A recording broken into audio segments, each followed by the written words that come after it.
This is K-12 Tech Talk. K-12 Tech Talk. The podcast by K-12 Techs for K-12 Techs. Real conversations, real arguments, and real banter on trending K-12 technology topics and issues.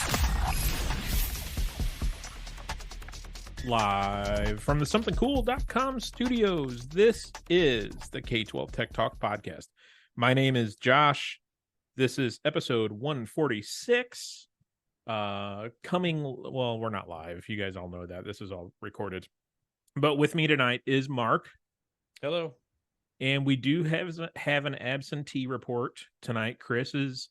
He says he's sick, but he's been texting us all day, so he's not so sick that he can't text.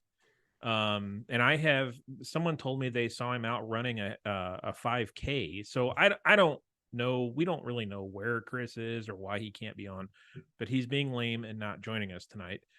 So in his place, in his stead, as the old timers say, we have Eric. Hello, Eric. Hey. How you been? It's been a while since you've been on here. Yeah, it's been a minute. And Is he still Eric the intern?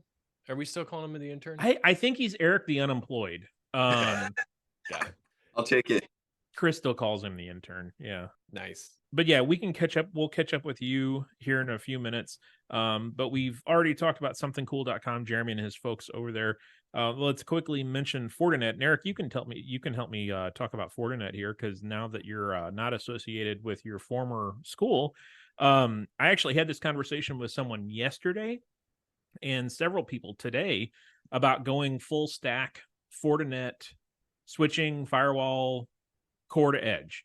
A lot of people don't realize the breadth and the depth of Fortinet's product line, but they do have an amazingly wide product line with a number of products, and that does include edge switching. And one of the things that Fortinet likes to talk about is going full stack Fortinet, and managing it all from a central, everybody's favorite phrase, single pane of glass, in the FortiGate. And Eric, correct me if I'm wrong here. Yeah. But you guys, before you met your untimely demise, you had migrated over to more or less full stack Fortinet, right? Yep. We had just implemented all of the switching and 2 new gates running in a high availability capacity. And I will definitely say that it was a really great experience to be able to set everything up through that single pane of glass. Being able to manage VLANs and all your firewall rules all in one place was pretty convenient. So if someone has a concern of, I know HP Aruba CLI forward and backward, how quickly will I pick up Fortinet commands and management? From a command standpoint, it is similar, and I won't speak entirely to that. I was living a lot in the GUI, so you can hate on me there, but they're very similar language. You can pull up the CLI for all of those switches, either through the gate or directly on the switch itself. Cool. So there you have it. If you are interested, and Eric, you said it was a wonderful experience, and it was, I think most of that wonderfulness came from being able to work with Chris Illingworth, the local sales guy. Gotta give Troy some love there too. Troy too. That's true. Troy's a fun guy. So yeah, shoot Chris an email. Let me pull up his email real quick. I should have it memorized by now because they've supported us for such a period of time. Send an email to fortinet@fortinet.com. Sounds like it's their own podcast, but it's us. That's the email address that they've given us for our listeners to email and get more information. So if you're interested about going full stack Fortinet, or just want to know more about their Forti sensors or Forti analyzer or whatever, send an email over to him. Mark, have you made it down to the news desk yet, Mark? I'm there. I got all the news ready to go. We need to get a background for the news desk, by the way, so we can tell when you've made it there. So what news do we have this week, Mark? Well, there was a story that actually you were the first one to share this one. There was a cyber attack on a school district, Butte School District, out in Montana. And these are stories that are, we're hearing these stories left and right. One of the things that makes this one unique, though, is that it appears this was not the first attack; that this was maybe their second attack into it. And so one of the things, you get a number of lessons learned, but one of the things I think that we're going to start to see in the next, year or so is that as you get attacked, the folks that are stealing data from you and trying to ransom you are also ransoming and stealing your data to send to other attackers and sell that to other attackers to say, hey, by the way, I took down the school district and here's your pathway in. Who wants to sell me or to buy this pathway from me? So I think that's the something for us to all think about, is that the first attack may not be the only one, and so when you are in that unfortunate situation, it is absolutely imperative that you start to close up your doors and windows as fast as possible, so that you don't have a reoccurring attack. So news out of that was out of Butte, Montana, and I do think stories like that we're going to start to see a lot more of in 2024. The other story, which interestingly at the time of this recording is not yet a story, but we know that it will be. Google towards the end of the day today, depending on what coast you're on, did have a pretty bad outage that impacted not just Google search, but Gmail and Drive. We started to hear phone calls from our staff and students about this. Interestingly, through something else that uses Google sign-on that they couldn't get in. And then all of a sudden, Down Detector, if you're not familiar with that website, it's one of my favorite tools to use. Down Detector just kind of crowdsourced outages. And we started seeing every sort of Google service flaring up. Josh, you are also saying that this is not Google's first issue in the last week or so. No, it seems like we've been getting a lot of Google alerts lately as far as outages or investigating outages. It seems out of place for them. It seems like their uptime has been better than that. But it does seem like there's been a marked increase of just admitted issues. And, they don't admit to every issue that they have or every kind of hiccup that happens. It takes them 20 minutes to an hour to actually come out and admit things. So yeah, it's interesting that those emails are flying much faster, much more frequent. And if you aren't, you can subscribe to those alerts, and they have different categories of alerts that you can subscribe to. So if you aren't getting those, go out and double check that. One comment to back up just a hair on the Butte thing. It looks like, this attack happened in early November. Their other attack, it looks like, was back in May of 22, and that was a direct deposit scam. So, those attacks can be varied. And Mark, to your point, if there's a password dump that takes place and you're not actively having people change passwords, or you don't have multi-factor turned on, you're ripe for that type of information to be leveraged. So right. Yep, definitely take care of that. So when the going back to the Google issue today, one of the things when we started to get phone calls about it is, and this is not to go back to my plug on Down Detector, but one of the things that can really help you with a site like that is to look and see if it is the provider, the vendor, or this has happened quite a lot too, kind of a third-party intermediary service, like a networking service or maybe even hosting. So if you are not familiar with Down Detector, I definitely recommend giving that one a shot and keeping that, somewhere in your bookmarks, so that when you do have an issue, you can quickly see, is it this service or is it maybe something in between? So I'll hit Down Detector, and it's always, I'm going to say this and it's going to sound horrible. It's always fun to hit Down Detector when you're having an outage like this, and to see a bunch of red lines go up, like when there's an AWS, like AWS West having a problem, and there's just site after site after site that are all down. It's like, okay, it is not us. It's not my DNS. It's somebody else's DNS causing the problem, because we all know it's always DNS. I always like seeing on that website when something like Google goes down or Microsoft goes down, what other people report as being down because they think it's something else. So what I noticed today was when Google's down, like Verizon and all of a sudden all these internet services were funny. also spiking because I think people are saying my internet's down, Yeah. I'm having a problem with my home Wi-Fi when it's really actually Google. So Interesting. So, question for you both. When you're experiencing these issues, how quick are you at letting people in your district know that it is an issue with Google or other services? I was just going to say that's a really good question. Today was unique. When it manifested for us first, it was a phone call from one of my teachers in a lab that said they were getting HTTP 502 errors, and we thought, that's really strange. And then one of the group chats I'm in, somebody messaged and said, "Hey, is anybody else seeing weird Google errors?" So then I knew it was wider than us.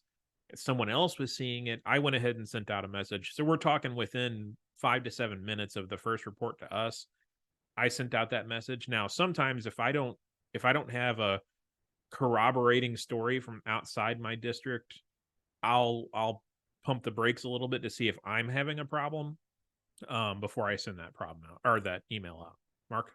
yeah, about the same. I think one thing for us is depends on what the service is, how important it is. Yeah. Versus, is this used across the district versus just by a few people? And then time of day. That's a big one for us. We did send a message out to let people know that there was an issue with Google, but also I know I don't really need to be too detailed with follow-ups because it was at the end of the day for us on the East Coast. One of the things is everything in schools is run pretty much in the cloud, especially for students.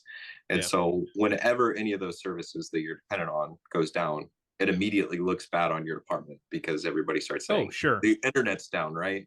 Yep. So I always feel like there's just this difficult balance to ride in terms of not sending out too many notifications to say like, "Hey, it's this service's fault that you're not able to access," because some days it felt like it was 5 times a day that something was having an issue.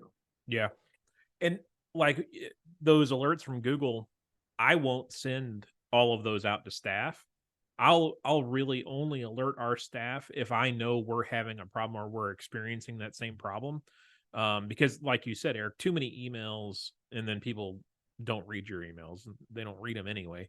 So yeah, I think you have to balance that whenever you start sending out alerts. Do either of you utilize like the status dashboard for anything of key services in the district? Internally, I do not know. Yeah, we have a status website that aggregates all the different services that we use. Very helpful. So, is that something you guys built, Mark, or is that a product? It's a product. It's a third-party product, actually. All right. Mark, any other news? This is where you do the ad for StatusGator. Oh, they're not a sponsor right now, Mark. I was going to mention it, but I didn't know if they were sponsors. But not right now. They were. Yeah, they were a few weeks ago. No, it's fine. We can give them another plug. Yes, this is where a service like StatusGator can come in handy. Mark, come on up from the newsroom in the basement. Come on up those stairs, and we will continue the conversation. Let's see. Let's talk Extreme real quick. I know Chris last week mentioned that he had a Extreme switch issue. Did he mention that last week?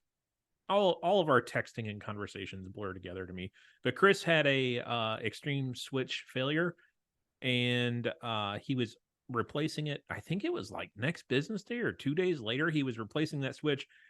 Spent some time on the phone with Extreme support. It was a stacked switch. This was the first time he was doing that, and they got it taken care of and replaced in about 30 minutes. Chris said he was very, very impressed with Extreme support and tech support. So if you're in the market, it's getting to be that time of year. If you're getting in the market for a switch replacement, we've already talked about Fortinet and their edge switching. Check out Extreme Networks. Email Dominic over at Extreme, D Mayer, Mayer, at extremenetworks.com to learn more. All right, Mark, what is our next topic? Listener emails. You want to talk about? Yeah, so this one actually comes from K12 Tech Pro. Eric, have you heard of K12 Tech Pro? I live K12 Tech Pro. Did they kick you out when you left K12? Or are you now I'm a shunned? special consultant. Oh, okay.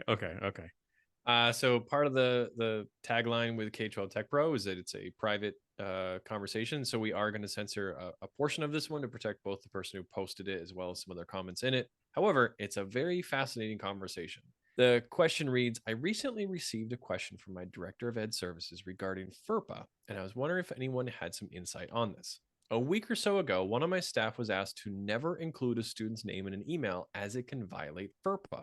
As you can imagine, this would be challenging, if not impossible. And this is also not my understanding, training, or interpretation of FERPA. We reached out to another school district who said, yes, it is illegal to include the student name, parent name, phone number, etc., as it is a violation of ed code and FERPA, unless you are truly secure in your IT system, and most are not. Love to get the community's input on this. Josh or Eric, love to hear your thoughts first. Ooh. Yeah, so this is always FERPA is one of those subjects that, like, unless I can find documentation or some sort of supporting opinion, I try to avoid making a hard fast opinion on. But I do know just from experience, student name, from what I understand, is considered directory information.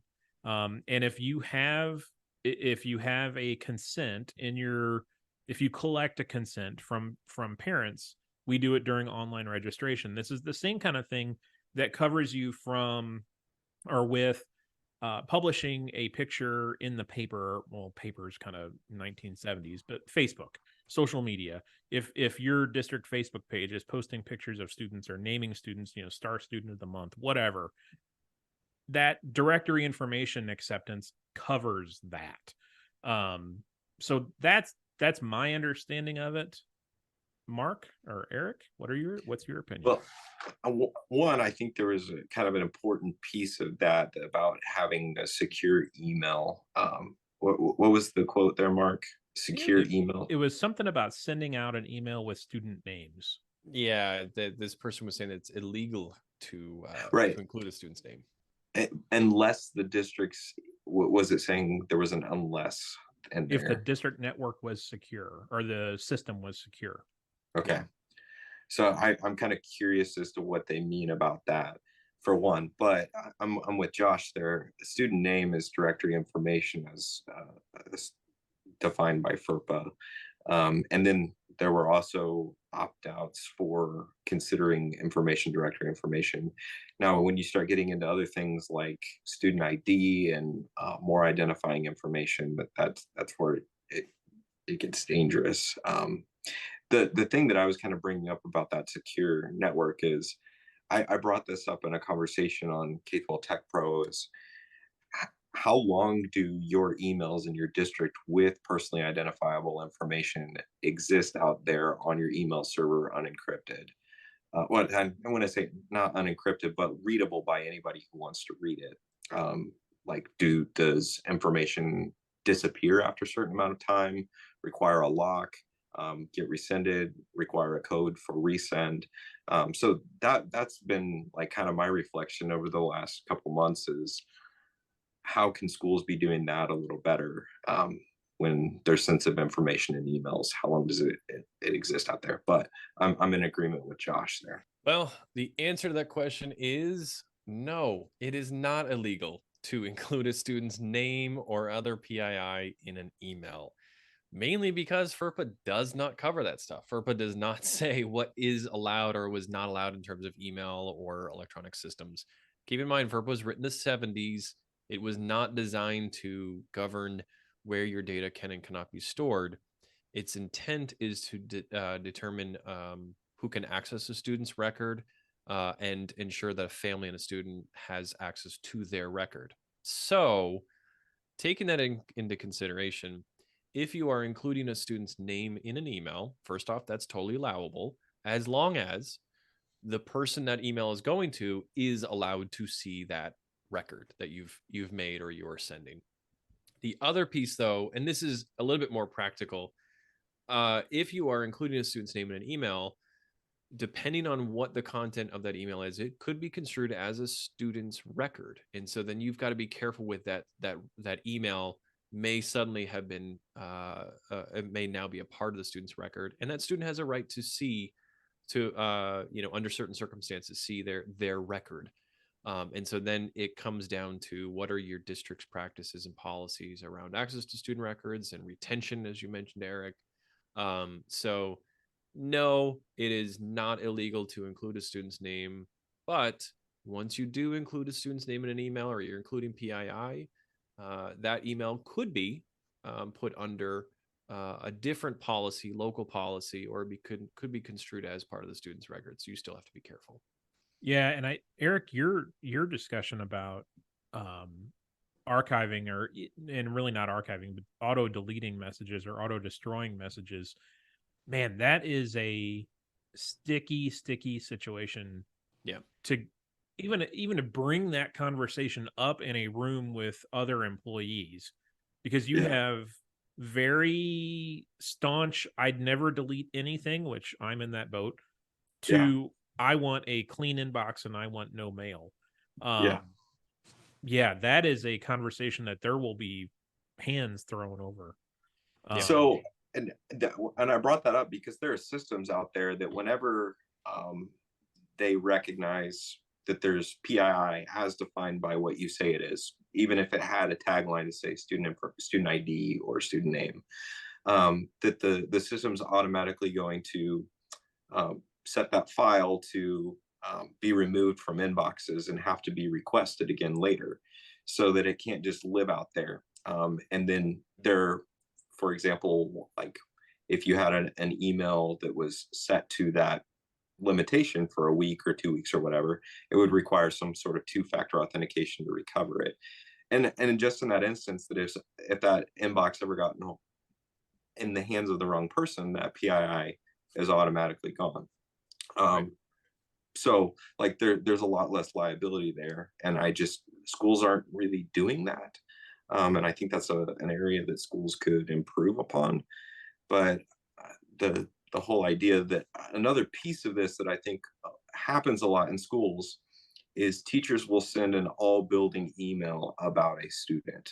Now that comes into a very gray area in terms of, does that teacher have a legitimate interest in that student's education?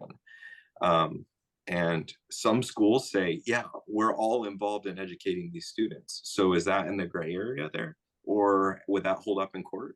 I don't know. It is up to the building administrator to kind of make that final determination. But that's a very common practice that I think we need to be very careful about. I think setting the expectation that students have a right to privacy would be my first reason to say we don't need to send that email out to everybody. You know, that can get into a conversation about moderated distribution lists.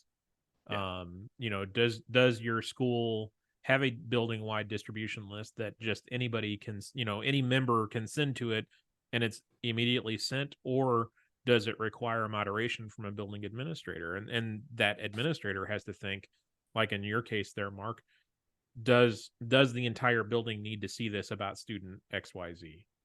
That's an interesting point. Yeah. So at the end of the day, if you are sending PII or student records via email to a person who has access to that record, you are not breaking any laws. You are not breaking any sort of federal or state laws. Now, again, I don't know all 50 state laws, but you do need to check your local district, city, or state record laws and email laws to make sure that you don't have any sort of local issues. But federal FERPA does not say that you can or cannot send that record via email. You could get yourself into trouble if you have very, very loose practices or loose security. The email gets to the wrong person. The issue you now have is that the wrong person who's not authorized to see the record now has, but you are not in trouble for emailing PII over email. And I think under FERPA, the bigger question would be the kind of litmus test thing.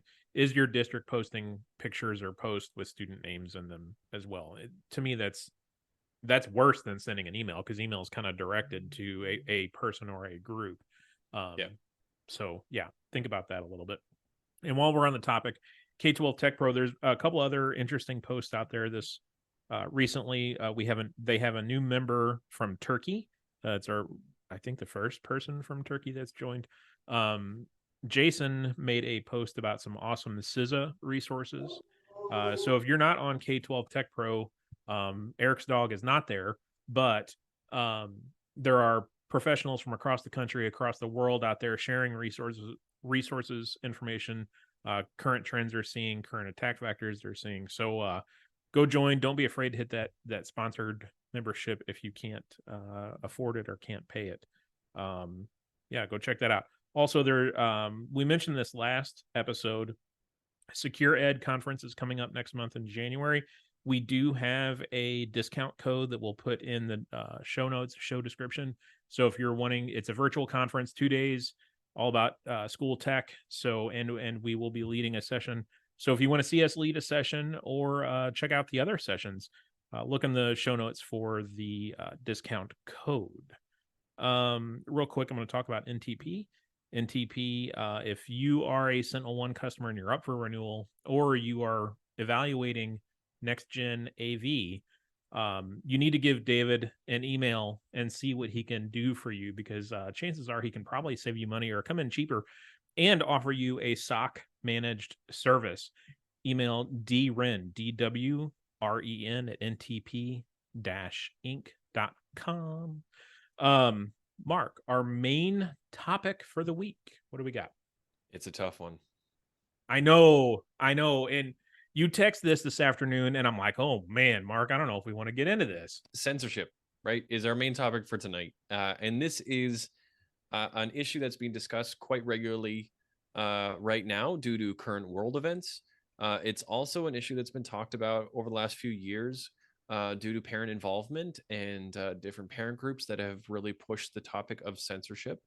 I wanted to ask the two of you how you handle, in your role as CIO, tech director, with access to tools that censor or remove content, how you handle this difficult topic. What are your guardrails and best practices, and how you handle yourself or handle this particular task? Who's involved in your conversation or your consultations? And at the end of the day, when do you remove content from your environment and when do you leave it there? This is always a very touchy subject. With us being governmental entities as public school educators or public school employees, and the First Amendment, the little thing called the First Amendment, it's definitely a touchy subject. I've taken the stance of that's not my decision. I click the buttons. So I'm happy to click the buttons when told by a superior. It's funny, this week there was a request for a website unblock. I don't remember the reason why it was blocked. It's some goofy website, like conspiracy theory website. And my department's role in this is we do the blocking or unblocking, but we have to have someone in an authority to tell us that if it's a change. So we typically go to the building administrator and say, hey, this is the website, this is the rationale, what do you think? Well, this website was clearly a conspiracy theory website, and I think the building administrator just cursory glanced at it, didn't really read what was going on, and said, yeah, approve it. And well, both of my guys in the office were like, this might deserve a second look. Like we really need to look at this. That's really about, the only other thing that I can think of off the top of my head is if an email came in, or that, we did have an email several years ago that got sent out by mistake that I had to mass delete from inboxes. But it's few and far between that we've been called on to delete anything. Now, my PR person manages our Facebook page. I don't know how often he's hiding comments or, inflammatory type things. So yeah, thankfully I haven't been involved in that a whole lot. Eric, Okay, you gotta censor that dog. I am trying. Yeah, you're gonna hear some bleeping here. I'm cussing at the dog in the background. Censor me. I don't know. Okay, so I was over our library programs, and that got real interesting during COVID. In Missouri? What? Come on, Eric. And the reality is, you have two sides to this. On the one side, you've got a parent or an individual who's upset about the content that you're making available. And on the other side, you have the ACLU staring right back at you saying, If you don't make that available, that's a violation of civil liberties. And so the reality is there's got to be a balance there. And I leaned very heavily on board policies stating how content would need to be removed and how it was selected. So and there, I had to go back and remind our librarians regularly, we're not going to pull things off the shelves because someone doesn't like it. We will pull things off the shelves if it meets our policy. And essentially, our policy was saying like a community guideline or community standard. Just because someone's upset that their child has access to this doesn't mean that somebody else's wouldn't be upset if their child didn't have access to it. So what it comes down to is, as a parent, you should have say in your child's education, of course. And there are instances where if you don't want your child to have access to something, there are ways and even policies that can be written to limit your child's access to that specific content within the school, but not for everyone. And that's what it came down to for me. And I know I'm talking mostly about library, but it even comes into content filtering. If you are so strict with your content filtering that you are limiting what students can learn or search, and that may infringe upon someone's civil liberties of being able to search that's also a danger zone. So I really tried to stick to the main things that SIPA required for the filtering and not try to play police on too much.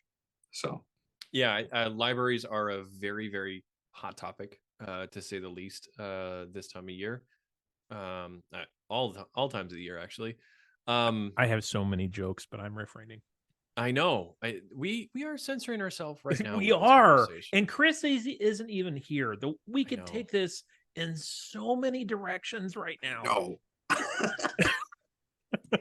We bring up that Chris is the censor of this group. We've had to censor Chris. We've all this is a little of a sidetrack here. All three of us have had to be censored at some point. Yeah. Yes. Several of us last week. Sometimes it is a beep on the recording, and other times it is completely wiped out from the episode. Last week is an example of some stuff getting wiped out. So there are large swaths of that episode missing. Just a few tiny ones. So I do have to know who was the most deleted person on that episode. I think it's even. Okay. But not Are you Chris. talking about last week? Yeah, last week. Yeah, last week. Yeah. Chris wasn't deleted. We'll just say that. Yeah. We're gonna just move on from that. Yeah. So Eric, libraries are tough. Because you are going to mix media, and you're going to a subject that has been highly fought over many years, with book burning incidents happening recently as well as decades ago. Well, you can't mix media in public, but behind your own doors, you do whatever you want. Is that the joke there? We're gonna censor that. I mean, for me, I think when it comes to images and video, it's it's an easier conversation because you know when the content needs to be removed. So if somebody is receiving a chat or an email and there's a photo or a video, there's rarely a time where we are debating whether or not something needs to be removed. You know it when you see it. When it is text, I'm definitely a whole lot more conservative, I guess you could say. I gotta be careful with how I use that word here. I am less likely to remove content that is text-based than I am when it's audio or video. And the main reason is it is all contextual. It is all how the words are used and how the words are, or who is sending or receiving that text.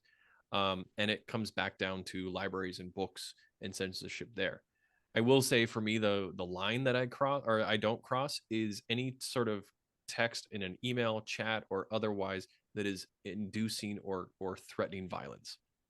If somebody is making a threat, I'm going to remove that content from our environment, whether it is an email or a website. If somebody is threatening violence or discussing violence that has happened, that's content that has no place in a school. and does need to be removed, especially if there are students involved. That's a really, really hard thing to do, though, in high schools, because you're often looking at or being alerted to websites that are about war or about battles or about those kinds of things. And you want to Research be really, really projects. careful. Research projects. I like to say that the filter throws up the most alerts about high school history classes than anything. But that should be very easy for you to distinguish whether or not that's historical content or there is something else going on. Josh? I agree completely. You each of you went a direction in that answer that I did not expect. You know, I was looking at it more from interactions with the public, and I think you guys were more interactions with content that the district provides, which it's all topics that come up and are and potentially can be an issue. It's just interesting you guys went that way and I went a different way. Well, what is your kind of take on public and interactions with the public? Because it's also a very big topic we're talking about. Huge. And again, that's where I rely on individuals that I'm clicking the button. I sound like a broken record, and maybe it's a cop out more than anything of someone else makes that decision that knows that content and the rules associated with that content better than I do. I cannot be an expert in everything, even though I pretend to be most days. I think it's very important to know when you don't know that answer and when you should go to someone else for that answer. I don't know. Maybe I'm taking the weenie way out or the baby way out of it, but I'm not comfortable making most of those decisions. And I don't know if that's appropriate or not. What's your comment, Mark? Brings me back to my constitutional law class because I was a social studies teacher.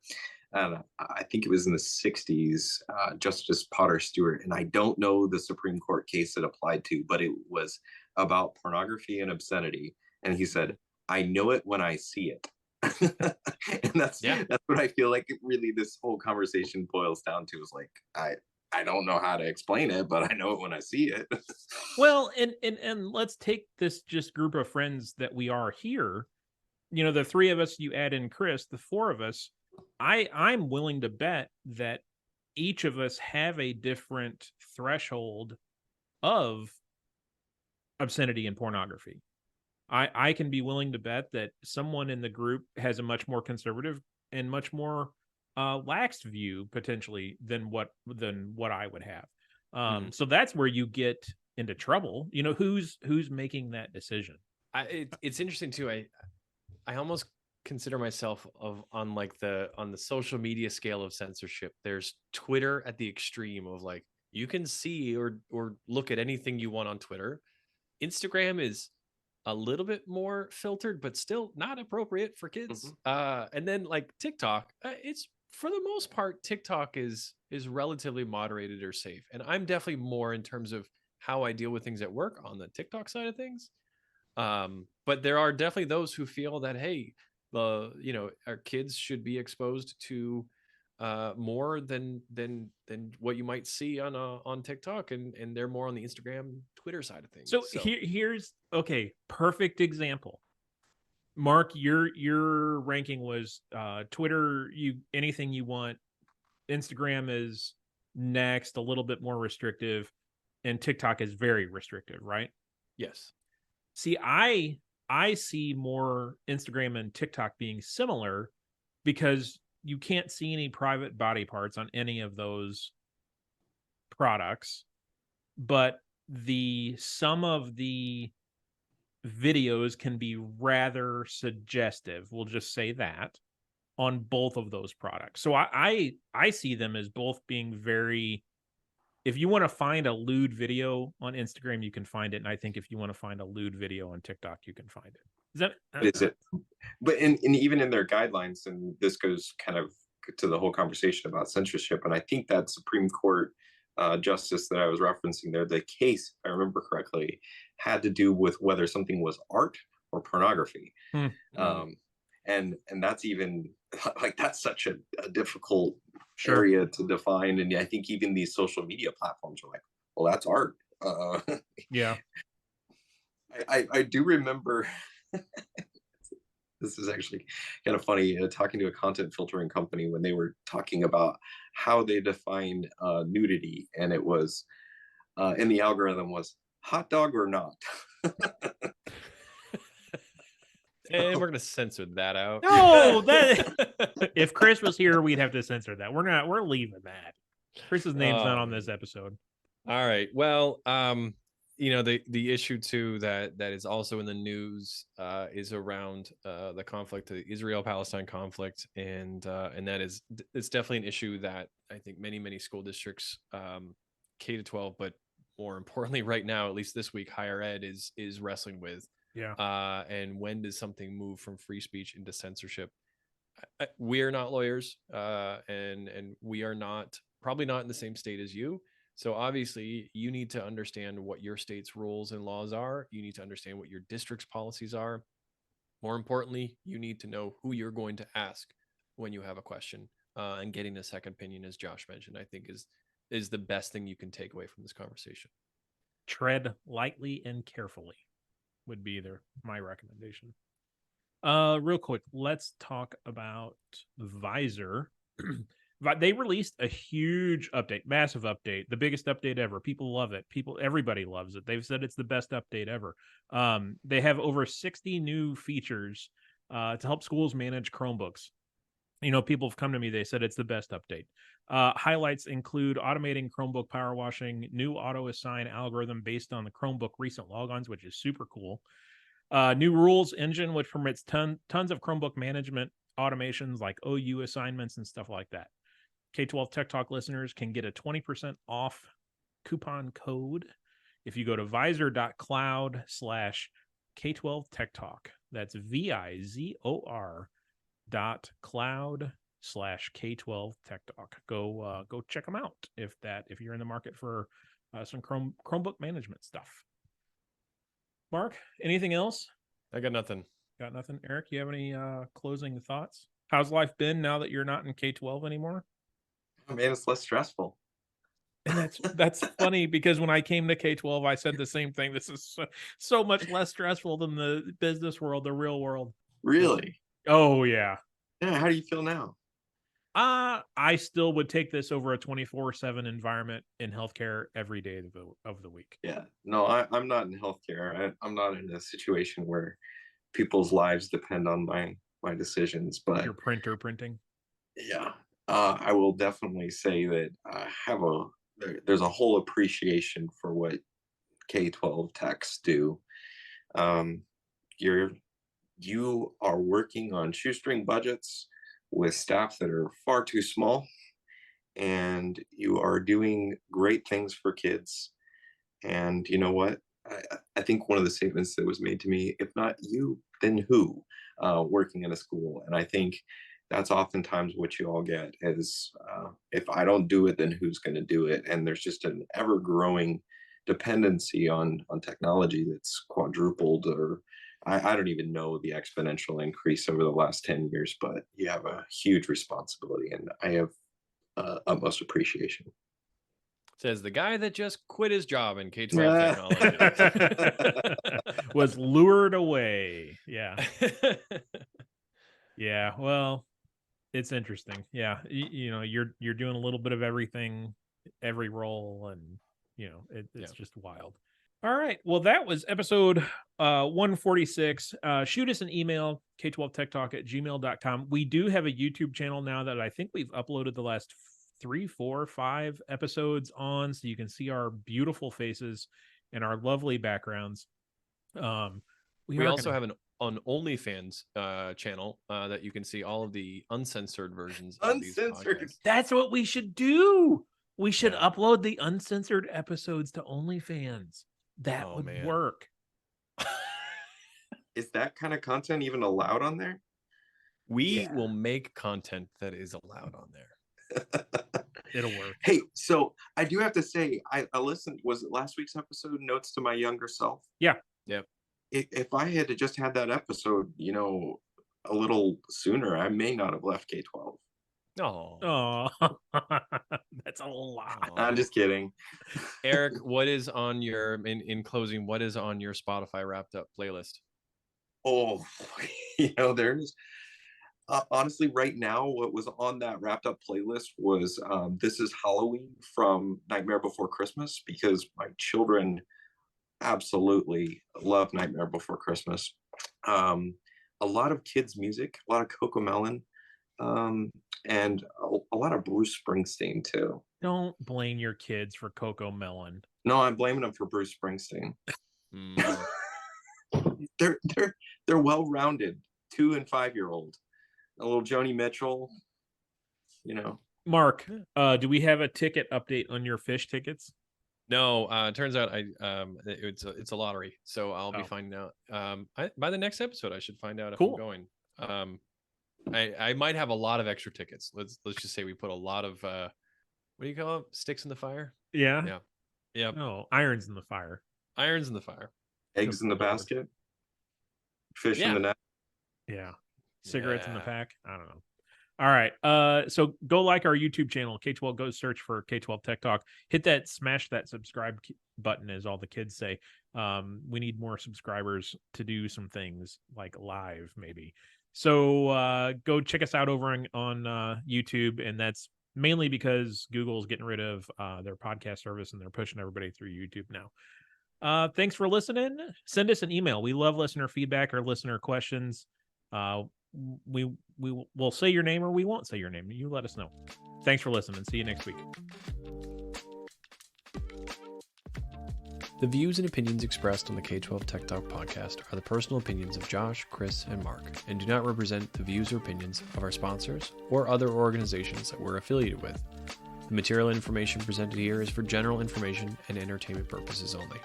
Thanks for listening, and we'll see you next week.